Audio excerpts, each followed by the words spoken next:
Dianggap parasit keluarga. Bab 147. Cie Jihan langsung deg-degan gara-gara Dokter Andri datang. Ledek Pak Haji pada Jihan yang tengah makan opor di meja makan bersama anggota keluarga yang lainnya. Jihan menggeleng tak habis pikir. Pak Gede ih, biasa saja kenapa? Lah, yang biasa saja harusnya kan kamu.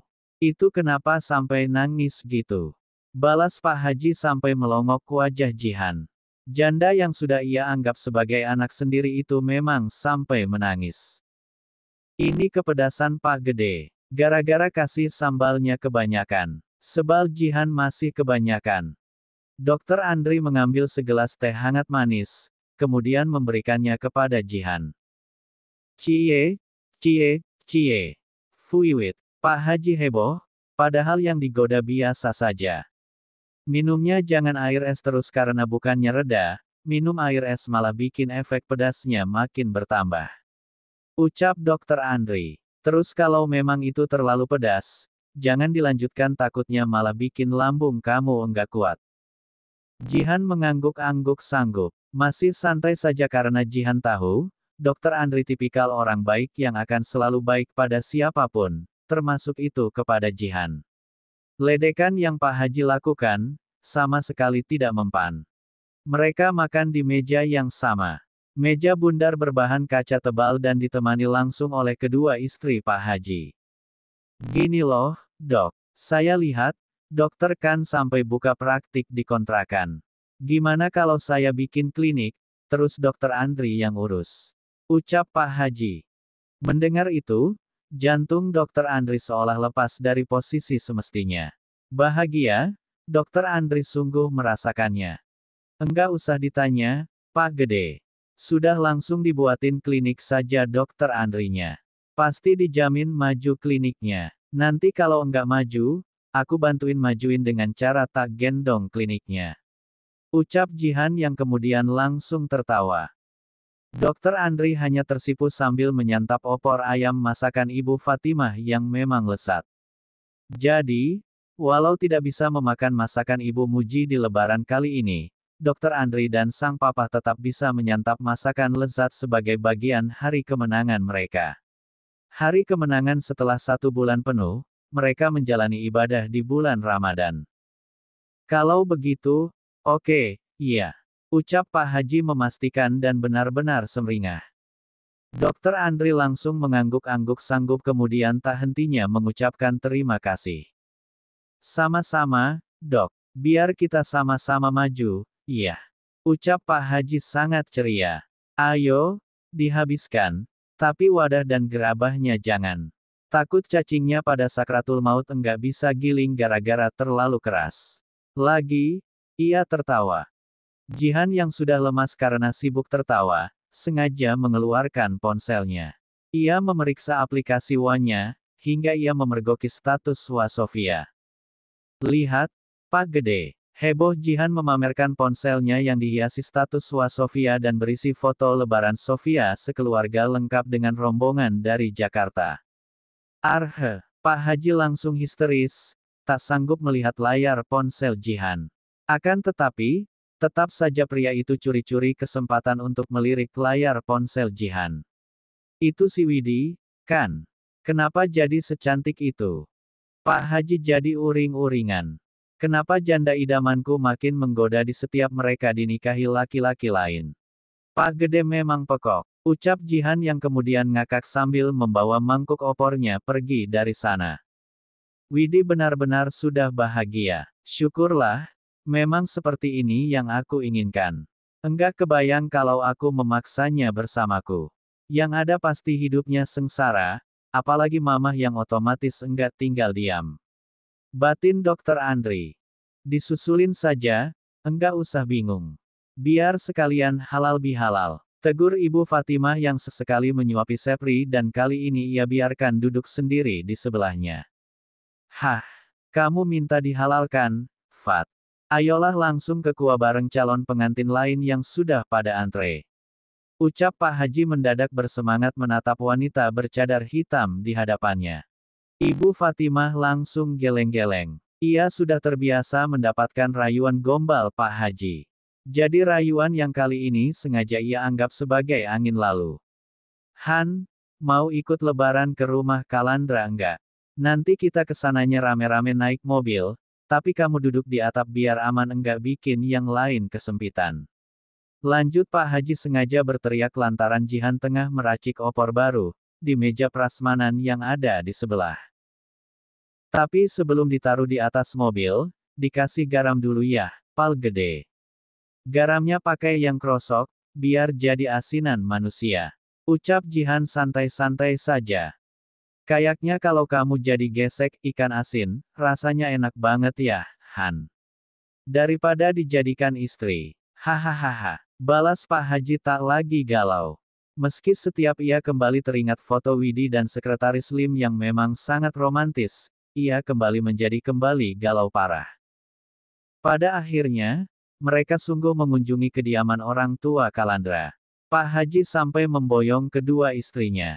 Sementara Jihan yang diajak walau tak sampai ditaruh di atap mobil layaknya rencana awal, sengaja memboyong sang anak maupun sang mamak. Dokter Andri juga tak kalah berlapang dada. Pria itu sengaja mengemudikan motornya, membawa sang papa yang ia bonceng di belakang, juga Nisa yang ia bonceng di depannya, ke kediaman orang tua Kalandra untuk halal bihalal bersama rombongan Pak Haji. Jihan jangan boleh duduk di sofa, nanti yang ada sofanya rusak.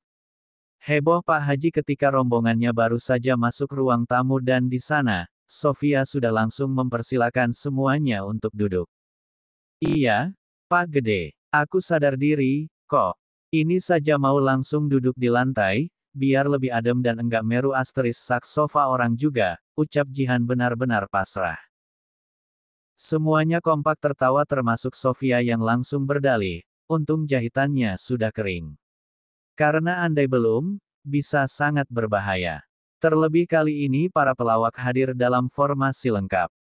Bisa berebut kamar mandi karena tar ngompol-ngompol efek bercanda.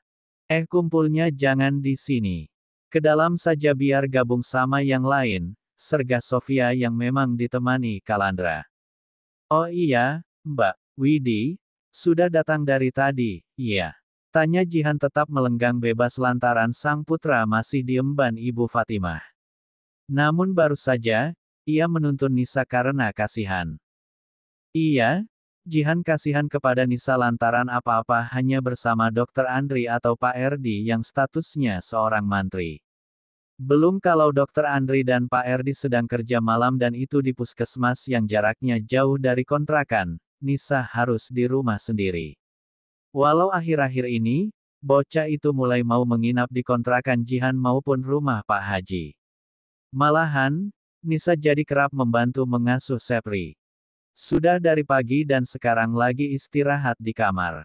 Aku sih curiga, dia lagi isi lagi, soalnya sudah kebiasaan dia setiap hamil jadi gampang sakit, pusing enggak doyan makan gitu, balas Sofia. Jihan langsung antusias. Wah, topcer banget ya langsung jadi. Ia meluapkannya dengan tawa. Sofia langsung menahan tawanya. Lain dengan Kalandra yang langsung bertanya, kamu enggak mau nyusul, Han? Jihan hanya tertawa sambil menggeleng. Sekarang saja begitu, nanti tahu-tahu sudah tekdung padahal belum ijab kabul. Bakat terpendamnya kan gitu. Hahaha. Sela Pak Haji yang masih saja ikut nimbrung. Kalandra dan Sofia sudah langsung tertawa lemas. Tekdung sama siapa ih, Pak Haji? Aku kan beneran lagi berusaha jadi janda elegan. Yakin Jihan? Ya mana tahu, salah satu wariem yang kamu seruduk ban asteris ing jadi tobat enggak pakai rok lagi terus ngeyakinin kamu buat jadi pasangan samawa sampai alam baka. Balas Pak Haji yang kembali ngakak. Innalillah, Pak Gede. Masa ia se-ekstrim itu jodohku? Ucap Jihan yang jadi takut sendiri. Masa iya? Aku malah sama wariem. Lihat Fajar saja aku takut. Lain dengan Jihan, semuanya kompak tertawa termasuk sekelas Dr. Andri dan sang papa. Bisa jadi cerita, loh, Han. Nanti judulnya gini, suamiku mantan wariem. Apa? Dinikahi mantan wariem. Apa? Ternyata suamiku mantan wariem. Ucap Pak Haji makin tertawa riang. Kalandra sampai memintanya untuk berhenti melawak karena pria itu berdalih sudah langsung kebelet pipis. Susah mas Kala, kalau mau bikin Pak Gede nurut, obatnya cuma satu. Janda muda yang cantik, ujar Jihan yakin seyakin-yakinnya dan membuat Kalandra maupun Sofia makin tak bisa berhenti tertawa. Namun serius sih, ini kenapa saya jadi susah dapat janda cantik yang juga masih muda. Terhitung sejak ditolak Sofia, pesona saya seolah jadi luntur. Ucap Pak Haji. Semacam, pantangan pesugihan, ya, Pak Gede. Tanya Jihan sengaja memastikan. Jangan-jangan selama ini Pak Gede pamai susuk. Susuk pelaris janda. Pesugihan, susuk pelaris janda gundulmu. Kan kamu tahu sendiri, alasan saya kaya, bisa berkelana mencari janda karena saya banyak usaha. Omel Pak Haji setelah sebelumnya sampai memoles kepala Jihan. Lah, kan tadi bahas pesona luntur, Pak Gede. Namun andai ada pesugihan yang bisa bikin cepat langsing, aku mau daftar lah Pak Gede. Balas Jihan. Kalau kamu memang pengin langsing, kamu cukup nikah sama si Pongah karena otomatis, dia bakalan bikin kamu sengsara lahir batin. Apalagi si Pongah pikirannya kan masih ajaib, tuh. Terobsesi pengin kaya instan. Pasti kamu bakalan dibikinin peternakan Tu Astrisyul dan otomatis kamu jadi sibuk menyusui Tu Astrisyul. Yakin Pak Haji? Mendengar itu, Jihan langsung merenunginya dengan serius. Oh iya, kabarnya kalau urus Tu Astrisyul, bisa bikin tubuh kurus ya, Pak Gede. Aku pernah dengar soalnya dari siapa, sudah lupa. Nah, iya, kamu mau. Kalau iya, nanti kurusnya buat kamu, uangnya buat saya, dan dosanya buat kamu semua juga. Adil, kan? Balas Pak Haji. Loh, kenapa dosanya buat aku semua? Tanya Jihan terheran-heran. Yang penting, kamu langsing, kan? Balas Pak Haji. Kalandra dan Sofia sudah sampai menangis menertawakan Jihan maupun Pak Haji. Kamu Jihan itu, kan, yang viral, yang ban asteris ing wari asteris a. Ucap Alea masih mengemban Azura. Jihan langsung kikuk dan tak lagi fokus kepada Pak Haji. Kok aku berasa artis? Iya. Ucapnya langsung kikuk.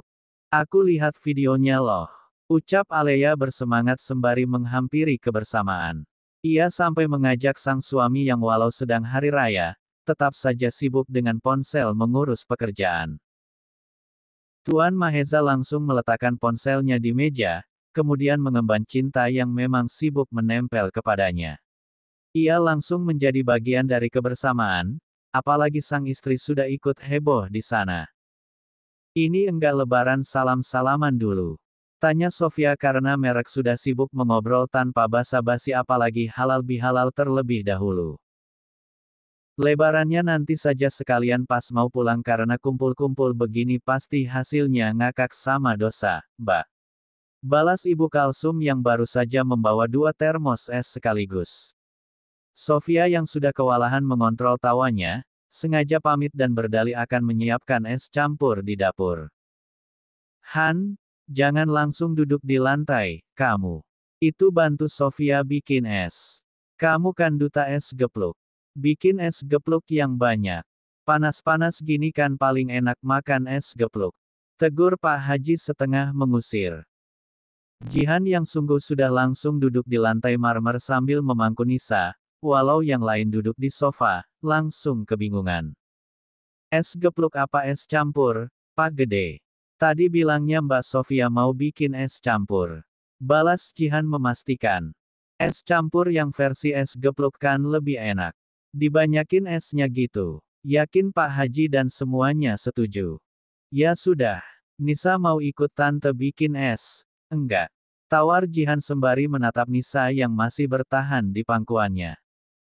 Karena Nisa langsung mengangguk, Jihan langsung memboyongnya, meninggalkan kebersamaan yang terus saja menjadikannya sebagai bahan tawa. Jihan mengambil termos berisi es yang awalnya sudah Ibu Kalsum bawa, mengangkutnya ke dapur untuk digepluk sampai remuk. Sementara itu, di kamar tamu, Sekretaris Lim masih sibuk memijat kaki Widi menggunakan minyak telon. Di sebelah mereka, ketiga anak Widi juga kompak tidur. Seseorang mengetuk pintu dari luar disusul suara Ibu Rusmini yang kemudian berseru. Papahnya Nisa masih kerja di puskesmas sebelah. Tanya Sofia sembari menyiapkan mangkuk untuk es gepluk yang tengah Jihan haluskan terlebih dahulu. Masih, ucap Jihan sambil terus menggepluk esnya, walau Nisa juga ada di sana. Nisa masih duduk anteng, membiarkan Sofia menguncir dua rambut panjangnya, kemudian mengepangnya. Malahan, Nisa lebih banyak diamnya ketimbang bersuara. Kalaupun menjawab, Nisa hanya mengangguk atau menggeleng. Tampang khas anak yang mentalnya sudah telanjur terluka. Senyum dan ketenangan yang disuguhkan hanya bagian dari topeng semata agar luka yang membuatnya rapuh tak diketahui orang lain. Memangnya nggak bisa semacam pindah ke puskesmas yang lebih dekat dengan tempat tinggal terbarunya, yah, Han. Kasihan Nisa kalau giliran jaga malam ya, balas Sofia. Enggak tahu kalau itu, Mbak. Soalnya pas sekolah, otak aku ketinggalan di mal. Jujur Jihan yang kemudian menertawakan dirinya sendiri. Sofia tersenyum geli sambil menggeleng. Lebih-lebih aku, Han. Enggak sekolah. Yang ada di pikiranku cuma, gimana caranya biar aku bisa dapat banyak uang. Kerja ke kota apa keluar negeri sekalian karena aku bosan hidup susah.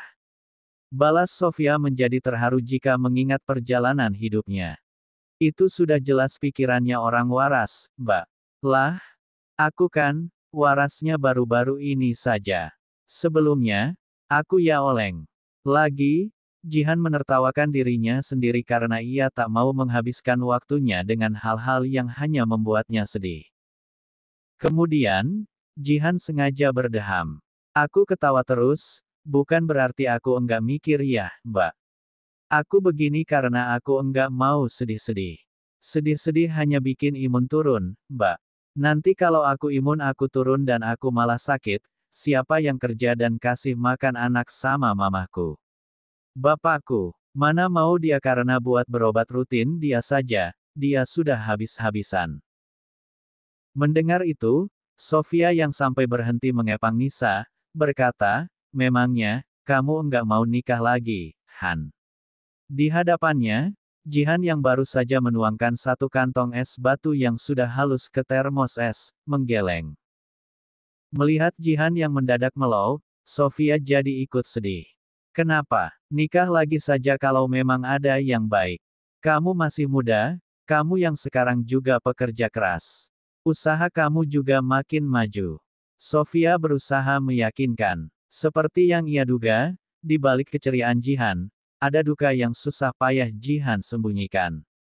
Enggaklah, Mbak. Kasihan Sepri. Kasihan mamaku juga yang sudah bertekad membesarkan Sepri sampai Sepri jadi orang sukses.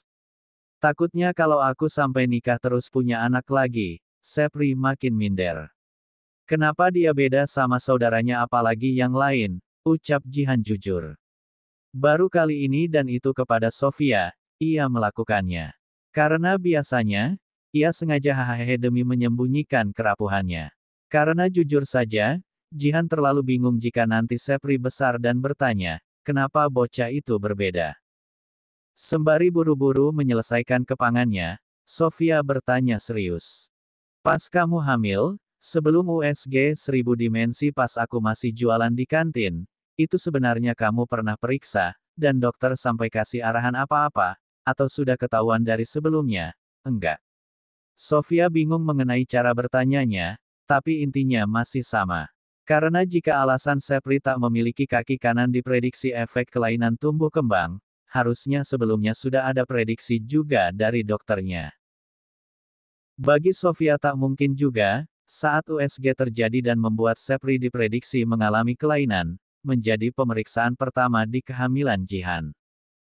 Jihan berdeham. Iya, Mbak. 3 kali periksa, katanya ada kelainan di kaki kanan. Tapi pas itu kan otakku ketinggalan di mal, Mbak. Aku ya masa bodoh. Apalagi sejauh ini, aku enggak punya keluarga yang mengalami kelainan tumbuh kembang. Emang dasarnya dulu kamu kebangetan banget. Andai saat itu kamu ke spesialis pasti enggak seperti sekarang. Yakinnya lagi. Benar semua, Mbak. Balas Jihan yang malah meraung-raung menangis. Makanya, aku menghukum diriku dengan enggak menikah lagi. Biar aku bisa fokus membahagiakan Sepri dan mamaku. Aku mau menghabiskan waktuku buat bertobat. Ucapnya lagi sembari menggunakan kedua lengan gamisnya untuk mengelap asal air matanya. Sofia menghela napas dalam. Ya sudah kalau itu memang mau kamu. Kalau itu memang keputusan kamu, semoga semuanya dilancarkan, ya. Amin, Mbak. Balas Jihan berusaha menepi dari kesedihannya. Kedua siku tangannya masih aktif menyeka air matanya asal di tengah kesibukannya menyeka air mata. Semoga Sepri juga bisa bahagia, jadi anak yang berguna, jadi anak yang sukses dan juga menjadi kebanggaan semuanya khususnya kamu sebagai mamahnya. Lanjut Sofia. Sambil menggepluk esnya, Jihan berseru benar-benar lantang, amin. Sofia tersenyum haru, menyalurkannya sembari mendekap Nisa. Tiba-tiba saja, terlintas di benak Sofia, mengenai bagaimana tanggapan Jihan, andai Jihan bertemu lagi dengan Supri. Han, gini, andai kamu kembali bertemu Supri, tanggapan kamu gimana? Kamu mau ngapain? Apa yang mau kamu katakan? Tanya Sofia hati-hati. Amit-amit, sih. Aku enggak berharap bertemu dia lagi, balas Jihan sinis. Belum tentu juga dia mau tanggung jawab atau seenggaknya mengakui, Mbak. Dulu, lanjutnya masih sewot, tapi mendadak terjaga, celingukan mengawasi sekitar. Ini rahasia, ya, Mbak. Dulu sebenarnya awalnya aku dipaksa, terus diancam kalau sampai cerita, hingga akhirnya aku bingung sendiri. Mana Dika juga tetap enggak bisa diandalkan. Makanya aku seneng banget pas akhirnya, Mas David mau tanggung jawab. Soalnya yang aku tahu, Mas David tanggung jawab banget dan dia pun mapan. Kamu tahu bagaimana perasaanku saat itu, Mbak? Dipaksa, diancam, ya susah aku gemblung, menggila, sekalian. Ucapnya berbisik-bisik dan berakhir duduk sila di lantai. Harusnya kamu jujur dari awal. Yakin Sofia walau sebagian besar korban layaknya Jihan memang memilih bungkam. Kalaupun aku jujur, belum tentu ada yang percaya. Dan andai aku jujur, yang ada aku malah dinikahin sama si Supret. Jengkel Jihan. Ternyata begitu, dan andai aku jadi Jihan, aku juga ogah dinikahkan sama Supri. Sudah jadi istri kedua, kelakuan Supri juga aduhai. Batin Sofia yang menjadi ingat saat Supri mengajaknya untuk melakukan hubungan suami istri. Kejadian di depan rumah Ibu Nur, yang mana pria itu malah memfitnahnya. Walau pada akhirnya, Supri malah menjadi korban kecelakaan tragis dan membuat kaki kanan pria itu diamputasi. Kejadian yang juga menjadi awal mula keluarga David makin porak-poranda. Namun andai kami benar-benar bertemu. Jihan yang masih duduk sila sengaja menggantungkan ucapannya kemudian menatap Sofia. Aku bakalan seruduk dia terus ban asterisk sekuat tenaga, Mbak. Setuju. Sergah Sofia langsung mendukung. Ada Dokter Andri. Mau sekalian cek? Enggak. Mana tahu kamu memang sakit, perlu penanganan. Enggak hanya mabuk kendaraan, ucap Ibu Rusmini. Mendengar nama Dokter Andri disebut, Sekretaris Lim dan Widi kompak celingukan. Tak semata karena kedatangan pria itu yang otomatis akan membuat mereka terlibat dalam acara sama. Melainkan kenyataan Widi yang sampai disarankan untuk menjalani pemeriksaan kepada pria itu. Widi yang masih tiduran langsung melirik penuh arti sang suami. Periksa ke Dokter Andri ya nanti ada yang cemburu, Mama Ke.